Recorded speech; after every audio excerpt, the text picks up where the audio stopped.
Pelo sinal da Santa Cruz, livrai-nos Deus nosso Senhor dos nossos inimigos. Em nome do Pai, e do Filho e do Espírito Santo. Amém. Do Evangelho segundo Marcos.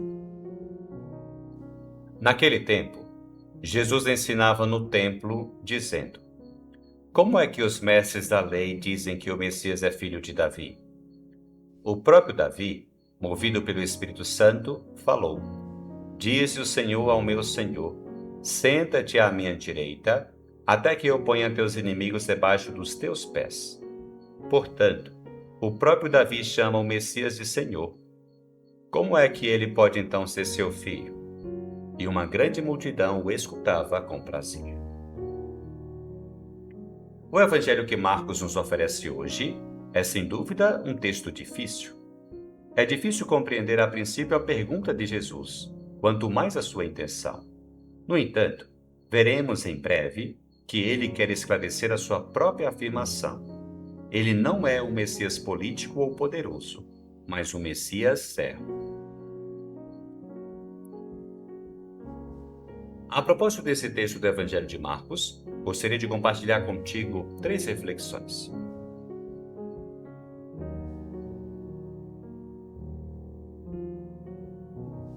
Primeiramente, para entender a mensagem de Jesus no Evangelho de hoje, é útil explicar um pouco o contexto.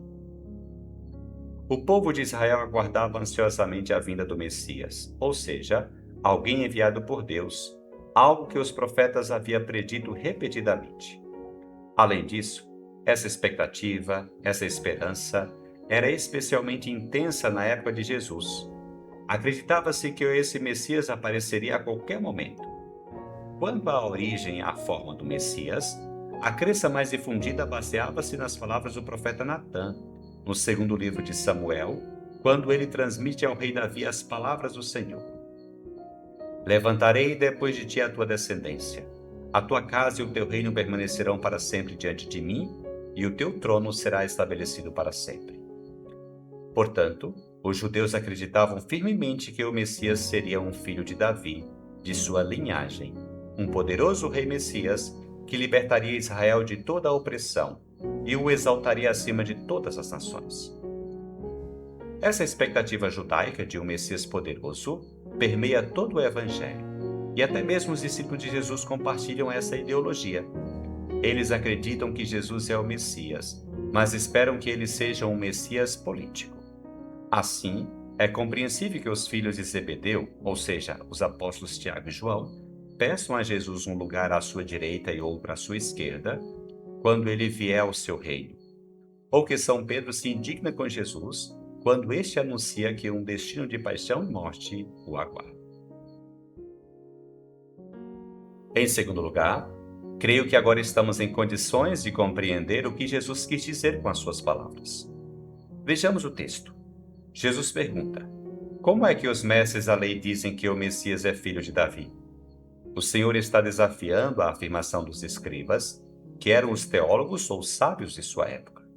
E como prova para contestar essa afirmação, Jesus cita o Salmo 110.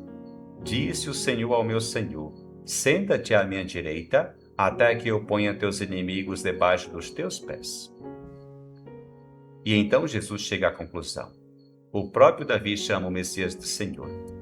Como é que ele pode então ser seu filho? Jesus está argumentando.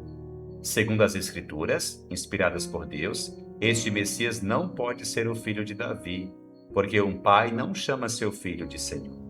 Mas, sem me deter muito na lógica do argumento, percebemos que Jesus está deixando 2 coisas muito importantes claras. Que o Messias é imensamente maior do que o próprio rei Davi, e de fato, é assim que nós cristãos confessamos Jesus, maior do que qualquer profeta ou rei, porque ele é tanto homem quanto Deus, o Filho de Deus. E Jesus está interessado em acrescentar algo mais. Ele ridiculariza esses escribas porque eles não entendem a lógica de Deus, porque o Messias não terá nada a ver com essas conotações políticas e outras semelhantes. O Messias será muito diferente. Com isso, Jesus está dizendo algo muito duro aos ouvidos dos judeus. A ideia de que Deus, por meio de seu Messias, restaurará o trono de Davi, e Israel estará acima de todas as nações, é um absurdo, uma ilusão, uma fantasia.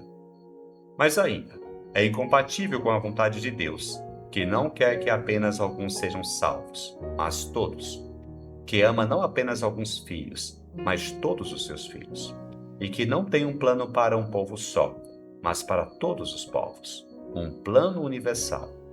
Tal é a imensidão do amor de Deus. Em terceiro lugar, quero me concentrar no aspecto mais importante do Evangelho de hoje.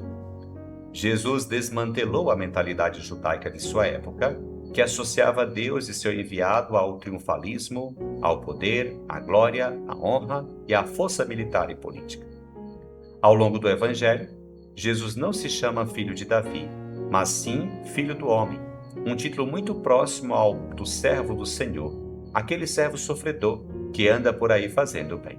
Jesus se identifica com esse servo sofredor que dará a sua vida em unidade, mansidão e serviço até o fim. E Cristo lutará repetidamente, até mesmo contra seus próprios discípulos, para purificar essa mentalidade distorcida que sempre associa a glória ao poder, e o fará incutindo neles que o verdadeiro poder é o serviço. Agora, pensemos em nós mesmos.